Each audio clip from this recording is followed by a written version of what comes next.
Have you ever faced something so terrifying, so powerful, that it made your faith tremble? This is not just a story about David and Goliath. It's about faith versus fear, and how one moment of courage changed the destiny of an entire nation. The valley of Elah was silent, except for the heavy footsteps of one man. Each morning, the ground would tremble, the birds would flee, and men would freeze in fear. The giant was Goliath of Gath, the Philistine champion. Over 9 feet tall, his armor alone weighed more than most men. His spear was thick as a weaver's beam, the iron tip glinting in the sunlight like a serpent's fawn. He stepped forward and shouted across the valley, "Choose a man to fight me. If he kills me, we'll serve you, but if I kill him, you will serve us." The Israelites, soldiers of King Saul, looked at one another, pale and trembling. No one spoke. No one moved. For 40 days, morning and evening, Goliath's challenge thundered across the valley, and for 40 days, fear silenced faith. Far from the battlefield, in the quiet hills of Bethlehem, a young shepherd named David watched over his father's sheep. He was the youngest of 8 brothers, a boy of gentle eyes, but a heart that burned with courage. When wolves came for his flock, David fought them off with his sling. When lions attacked, he pursued them without fear. In those lonely nights under the stars, he learned to trust the unseen, to fight not with strength, but with faith. One day, his father Jesse called him. "David, take this bread and grain to your brothers at the battlefield. See how they are." He didn't know it yet. But the path from Bethlehem to Elah would lead him straight into the pages of destiny. When David arrived at the battlefield, he saw soldiers whispering in fear. He followed their gaze, and there, standing across the valley, was Goliath. The giant roared again, his voice echoing like thunder. "Where is your God now, Israel? Send me a man." The words pierced David's heart. He looked around, confused. Men trembled. Even the bravest warriors hid their faces. Who is this uncircumcised Philistine, that he should defy the armies of the living God? David cried. His brothers turned on him immediately. "What are you doing here, David? Go back to your sheep." But David's eyes burned with conviction. "Is there not a cause?" he asked quietly.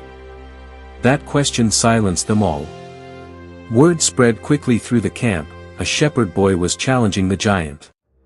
King Saul sent for him. David stood before King Saul, young, unarmed, his face still boyish. But his voice carried the strength of something greater than himself. "Let no man's heart fail because of this Philistine. Your servant will go and fight him," David said. King Saul stared, astonished, and said to David, "You will not be able to fight him. You are only a boy. Goliath has been a warrior since his youth." David smiled softly. "When a lion came for my father's sheep, I struck it and killed it.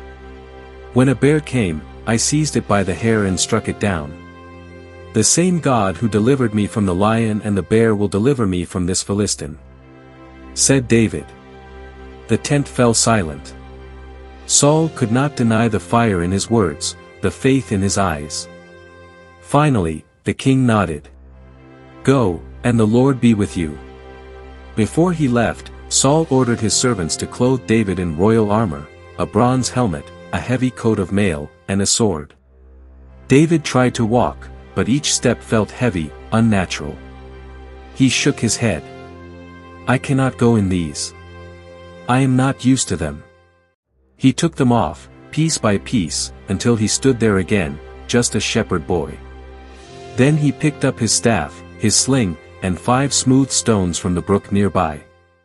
Sometimes, the greatest strength is not found in what you wear, but in who you trust. The sun dipped low, turning the sky crimson as David stepped into the valley. The armies of Israel and Philistia watched in silence. Goliath saw him and burst into laughter. "Am I a dog, that you come at me with sticks? Come closer, boy, and I'll feed your flesh to the birds." David stood his ground.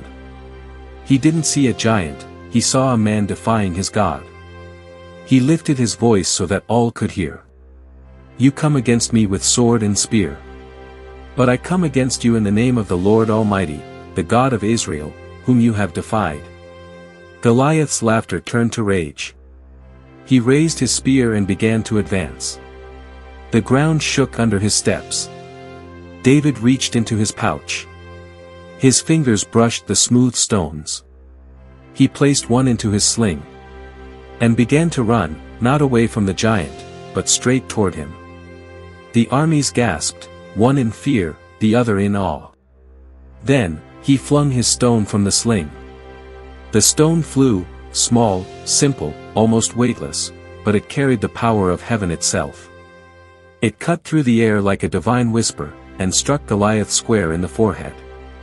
For a split second, the valley was silent. Then, the giant stumbled. His knees buckled.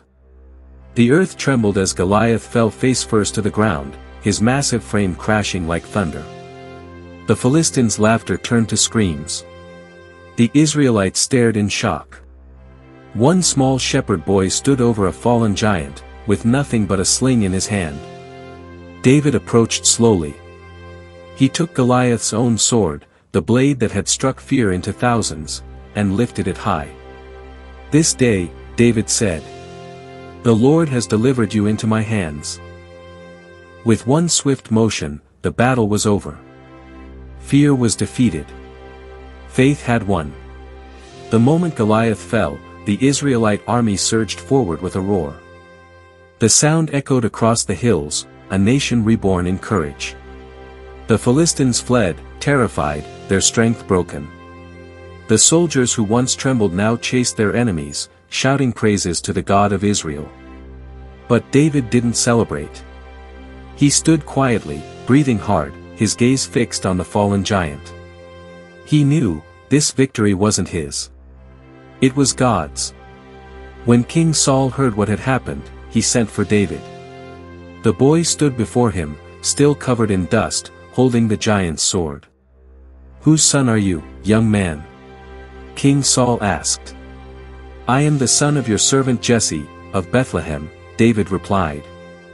And in that moment, the name David was etched into history forever. But beyond the story of a boy and a giant lies a deeper truth. This was not just a victory of youth over strength, it was a battle between faith and fear, trust and doubt, spirit and flesh. Goliath wasn't only a man, he symbolized every impossible challenge that stands against God's people.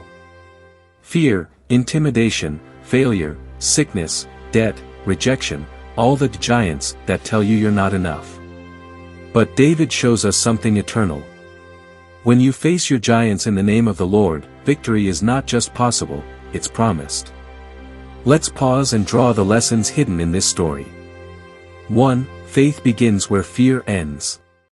David didn't wait for courage to come, he stepped forward while afraid, trusting that God was already with him. 2. Preparation happens in private. David's courage wasn't born on the battlefield, it was formed in the wilderness, fighting lions when no one was watching.